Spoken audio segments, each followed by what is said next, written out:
Welcome to Do Yoga with Bree. If this is your vibe, hit like and subscribe.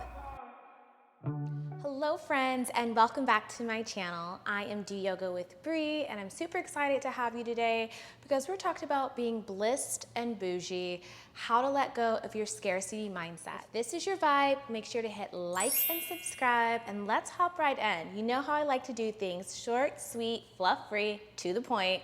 So let's get into it. This week, I went viral on Instagram, and we're about to watch the video that helped me go viral. Why did this video help me go viral? Because it's relatable. You're either in group 1, where you feel like this is the truth, or you're in group 2, where you feel like the latter half is the truth. Let's watch the video. There are so many people who think that it is wrong or shameful to want to accumulate wealth, and that it's maybe more noble or more selfless to live a smaller life. And if you're one of these people, I think you have it backwards. It's like on an airplane, the flight attendant says to put on your own oxygen mask first before assisting others.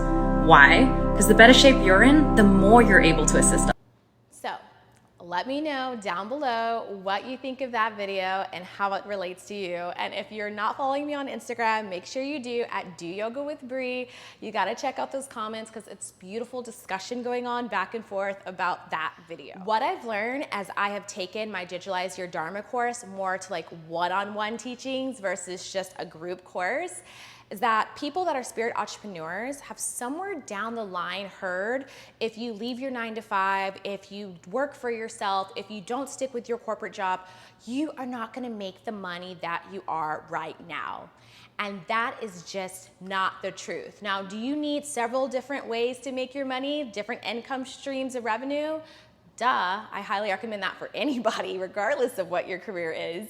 But that is not the truth. That is a scarcity mindset put onto us from friends, from family, from people that love us, right? They have the best intention for us. They're not trying to wish harm upon us. They're just keeping it real. And they may not see how you taking your spirit offerings online could benefit and help a larger group of people, because now you're not just stuck between 4 walls or where you can drive to. You can reach people from all over the globe with your spirit offerings if you do it right.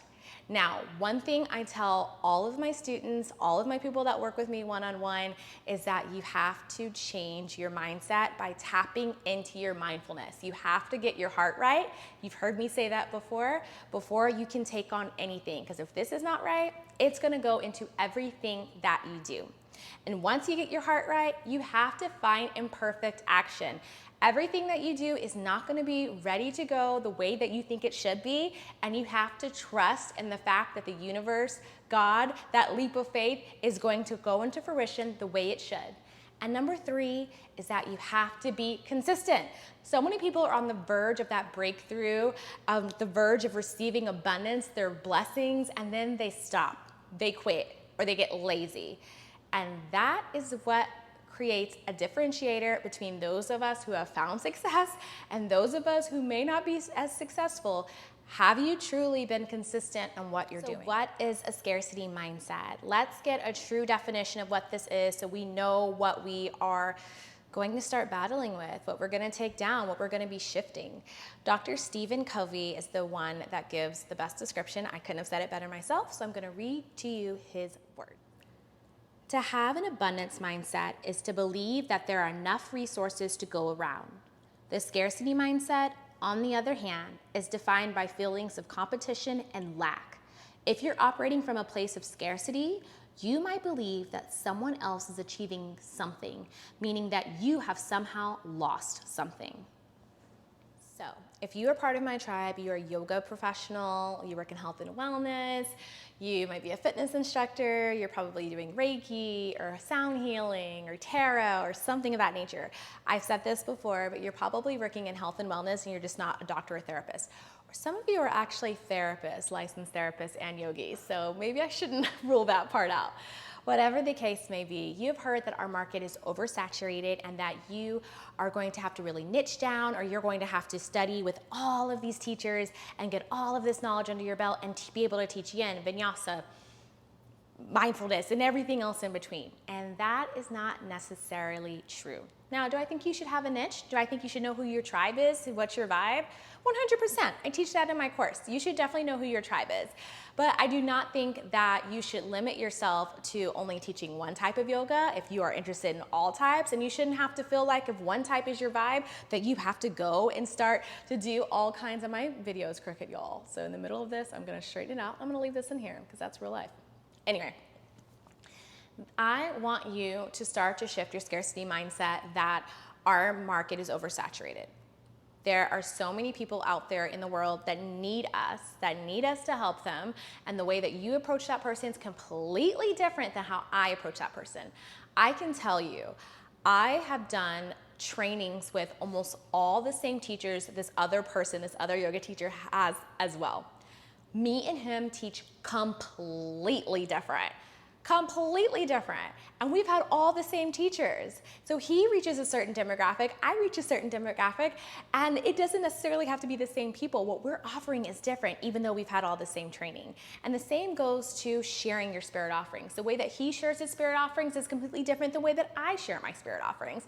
And we attract different people into our businesses like that. So I want you to keep that in mind. Shift that scarcity mindset, let go of all the things that people have told you that said you were not gonna be successful in your spirit offering. In fact, I want you to get a pen and a piece of paper, and I want you to pause the video right now, and I want you to write out the things that people have said to you that are making you think that you cannot do this. In fact, I'm gonna pop some up on the screen right now.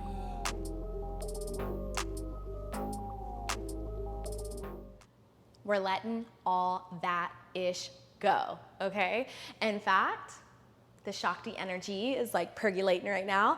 I'm gonna do a Blissed and Boujee masterclass. I just decided this on the spot as I started recording this YouTube in this very moment. We're gonna do a Blissed and Boujee masterclass on how to change your scarcity mindset. And we're gonna do a deep dive into it, including some meditative practices, including people sharing what's going on with them, and then I'll make a whole like PDF and stuff around it for you to go back and tap into as you need to.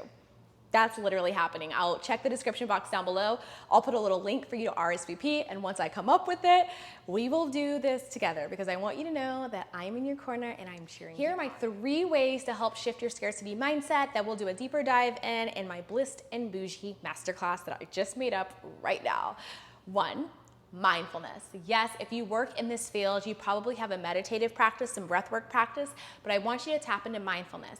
Mindfulness will tap into that frontal cortex, that third eye, that crown chakra, and help you to start to see things from a different perspective, from the outside looking in instead of you being the character of the story. 2, cultivating the opposite. We gotta cultivate the opposite, so as these things, these ideas, the things that I told you just to write down come up, I want you to change that wording, change that narrative, and even write it out underneath it. I can't do this. Well, I will do this because I believe in myself. You'll start to shift that, and it'll start to shift in your brain the way that it is wired. It takes some time. 3 is gonna be consistency. So stay consistent in what you're doing. Stay consistent in sharing your spirit offerings. And if you need more help with this, you know how to reach me. I'm making this video short, sweet, and to the point because now I gotta go create a masterclass around this. So thank you so much for watching. If you have any questions, let me know in the comments down below. And if there's something that you want me to do, like a topic or something, make sure to put that in the comments down below. I think that's it, my loves. Have a beautiful rest of your day, and I will see you soon.